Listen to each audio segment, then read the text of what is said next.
बिस्मिल्लाहिर्रहमानिर्रहीम। अस्सलाम वालेकुम। कैसे हैं आप सब व्यूअर्स। आज मैं आपसे बहुत ही मज़ेदार से गाजर के हलवे की रेसिपी शेयर करने वाली हूँ, जो कि बाज़ार से भी ज़्यादा मज़ेदार है। मेरे हस्बैंड बनाएंगे बहुत ही मज़ेदार सा गाजर का हलवा। वैसे तो मैं गाजर के हलवे की रेसिपी और गाजर खीर की रेसिपी आपसे पहले भी शेयर कर चुकी हूँ, और उसका लिंक मैं डिस्क्रिप्शन में दे दूँगी आपको इंशाल्लाह। वहाँ पर अगर आप देखना चाहें तो देख सकते हैं। लेकिन ये डिफरेंट रेसिपी है और बहुत ही मज़ेदार है और बहुत ही टेस्टी। देखिए एंड तक। इस मज़ेदार सी रेसिपी को स्टार्ट करने से पहले व्यूअर्स, मेरी आपसे हम्बल रिक्वेस्ट है, काइंडली सब्सक्राइब कर लें मेरे चैनल को और साथ ही दिए गए बेल आइकन को भी प्रेस कर लें, ताकि आपको मेरी आने वाली हर न्यू वीडियो का नोटिफिकेशन सबसे पहले मिल सके। तो आइए बनाना स्टार्ट करते हैं गाजर का हलवा।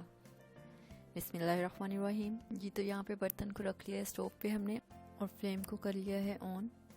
तो अब सबसे पहले 3 टेबल स्पून इसमें घी ऐड कर देंगे। हमने यहाँ पे यूज़ किया है वेजिटेबल घी। आप कोई सा भी घी इस्तेमाल कर सकते हैं, देसी घी भी इस्तेमाल कर सकते हैं आप, या मक्खन में भी बना सकते हैं। बहुत ही मज़ेदार, लेकिन हलवा घी में ही बहुत ज़्यादा टेस्टी बन के तैयार होता है, चाहे वो देसी घी हो या वेजिटेबल घी हो। अब घी को मेल्ट होने देंगे अपने। घी हमारा मेल्ट हो गया है। अब इसमें ड्राई फ्रूट्स ऐड कर दिए हैं। ये देखें, ड्राई फ्रूट्स को भी स्लो फ्लेम पे बिल्कुल फ्राई कीजिएगा, ताकि ये जल नहीं जाए। और एंड में इसमें एक और ड्राई फ्रूट भी ऐड करेंगे, लेकिन अभी स्टार्ट में ऐड नहीं करेंगे क्योंकि वो बहुत जल्दी से फ्राई हो जाएगा, इसलिए अभी जस्ट यही 2 ड्राई फ्रूट्स ऐड किए हैं। ड्राई फ्रूट्स आप अपनी मर्ज़ी के मुताबिक ले सकते हैं, काजू, बादाम, पिस्ता, खोपरा, कुछ भी, मतलब जो भी आप अपनी पसंद से ऐड करना चाहें। हम यहाँ पे बादाम ऐड कर रहे हैं और थोड़ा सा खोपरा कटा हुआ इस तरह से स्लाइसिस में, और बादामों के छिलके उतार लिए थे और उन्हें भी इस तरह से ही काट लिया था। ये ऐड करके इन्हें थोड़ा सा फ्राई कर लेंगे, बहुत अच्छी सी खुशबू आने तक। ये ड्राई फ्रूट्स हो गए हैं हमारे फ्राई। अब इसमें हम ये किशमिश ऐड कर देंगे।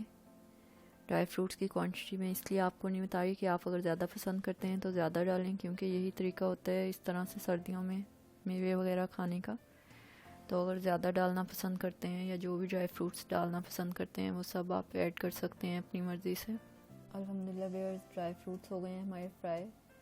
अब इन फ्राई किए हुए ड्राई फ्रूट्स को एक अलग बर्तन में निकाल लेंगे। घी थोड़ा कम था, इसलिए 1 चमची और डाल देंगे। घी को गर्म होने देंगे। अल्हम्दुलिल्लाह घी हमारा हो गया गर्म। तो अब इसमें ये कद्दूकश की हुई गाजरें ऐड कर देंगे। ये वेट में 2.5 kg हैं। हम इस तरह से मोटी मोटी कद्दूकश की हुई गाजरें ऐड करेंगे, क्योंकि इस तरह से जब ये मुंह में आती हैं क्रिस्पी सी होकर तो बहुत अच्छा सा टेस्ट आता है, इसका फील होता है बहुत मज़ेदार सा। स्टार्ट में हमने 3 टेबल स्पून इसमें घी ऐड किया था। अब ये एक और टेबल स्पून ऐड किया है, तो टोटल ये 4 टेबल स्पून ऐड किया है, यानी अपने हलवे में हमने घी। अब इसको अच्छी तरह भून लेंगे। हाई फ्लेम पे ही इनका पानी अच्छे से ड्राई कर लेंगे। ये देखें, गाजरों ने अपना पानी छोड़ दिया है। इतना चमचा हिलाते हुए उन्नी देर तक पकाना जितनी देर तक पानी सुक ना जाए। बहुत ही कम वक्त में बनने वाला गाजर का हलवा है। बहुत ही मज़ेदार रेसिपी है, बहुत ही डिफरेंट। तो एंड तक देखिएगा रेसिपी को, कोई भी स्टेप स्किप नहीं कीजिएगा। ये देखें, इस तरह से काफ़ी इसका पानी खुश्क होते हुए बहुत कम पानी रह गया है इसमें। तो इस स्टेज पे ही आके इसमें चीनी ऐड कर देनी है, ताकि चीनी भी साथ साथ पकती रहे और इस तरह से बहुत मज़ेदार सा हलवा बन के तैयार होगा इंशाल्लाह। जी, 1 फुल कटोरी भर के चीनी ऐड कर देंगे। आप अपने टेस्ट के मुताबिक कम या ज़्यादा भी ऐड कर सकते हैं। जैसा कि बहुत ज़्यादा सर्दी भी है और गाजर का हलवा माशाल्लाह बहुत ही मज़ा आता है सर्दी में खाने का। और गाजर का हलवा तो हर घर में बहुत ज़्यादा पसंद भी किया जाता है, बच्चों बड़ों सबको ही बहुत ज़्यादा पसंद होता है और बहुत ही मज़ेदार बनता है।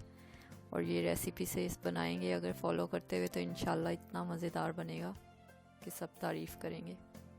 अब इस स्टेज पे आके व्यूअर्स, इसमें हम 1 टीस्पून इलायची पाउडर ऐड कर देंगे। अगर आपके पास इलायची पाउडर नहीं है तो आप साबित 4-5 इलायचियाँ लेके उनको भी इस तरह से पीस के छिलके समेत डाल सकती हैं। लेकिन इस स्टेज पे ऐड करने से बहुत प्यारी सी खुशबू आती है, बहुत अच्छा सा टेस्ट आता है माशाल्लाह से। बहुत ही मज़ेदार, बहुत ही टेस्टी हलवा बन के तैयार होने वाला है। रेसिपी को एंड तक देखिएगा, इंशाल्लाह पसंद आएगी आपको। और अगर पसंद आए तो लाइक कीजिएगा, शेयर कीजिएगा अपने फ्रेंड्स और फैमिली मेम्बर्स के साथ, और कमेंट करके ज़रूर बताइएगा कि है ना बाज़ार से भी ज़्यादा मज़ेदार हलवे की रेसिपी। ये देखिए माशाल्लाह कितने अच्छे से पानी ड्राई हो गए और ये आहिस्ता आहिस्ता से पैन में घी छोड़ना स्टार्ट कर दिया हलवे ने। तो अभी इस स्टेज पे आके इसमें ये ड्राई फ्रूट्स ऐड कर देंगे, इनको भी साथ में मिक्स कर लेंगे। ये चाइना की गाजरें हैं, तो इसलिए ये देखें किस तरह से इनका जो कलर निकल रहा है वो सब ड्राई फ्रूट्स पे येलो सा कलर हो गया है बिल्कुल, लेकिन बहुत प्यारा सा मज़ेदार सा हलवा बना है। अब ये एंड स्टेज पे आके इसमें हम जो इसका मेन इंग्रेडिएंट था जिससे ये बहुत ही और भी ज़्यादा टेस्टी बनता है, इसके लिए हमने आधा किलो खोया लिया, ये ऐड करेंगे इसमें और 1 से 2 मिनट बस इस तरह से अच्छे से मिक्स करने के बाद फ्लेम ऑफ कर देंगे। बहुत ही मज़ेदार, बहुत ही टेस्टी सा हलवा बन के तैयार हुआ है व्यूअर्स। तो ज़रूर ट्राई कीजिएगा इस रेसिपी को घर पे, बहुत ही पसंद आएगी आपको और कमेंट्स करके बताइएगा कैसी लगी। बाज़ार से भी ज़्यादा टेस्टी हलवा तैयार हुआ है, बहुत प्यारी खुशबू आ रही है पूरे घर में माशाल्लाह से। तो नेक्स्ट रेसिपी तक के लिए हमें दीजिए इजाज़त। अपना और अपने घर वालों का रखिए ख्याल। लाइक और शेयर करना नहीं भूलिएगा। अल्लाह हाफिज़।